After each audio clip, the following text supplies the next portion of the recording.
మాట పలుకు తెలియనిది మాటున ఉండే మూగమది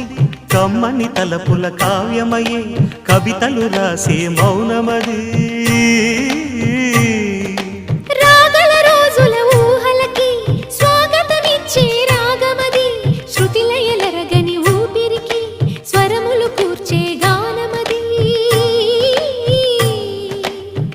ఋతువుల రంగులు మార్చేది కల్పన కలిగిన మది భావం బ్రతుకును పాటగా మలిచేది మనసున కదిలిన మృదునా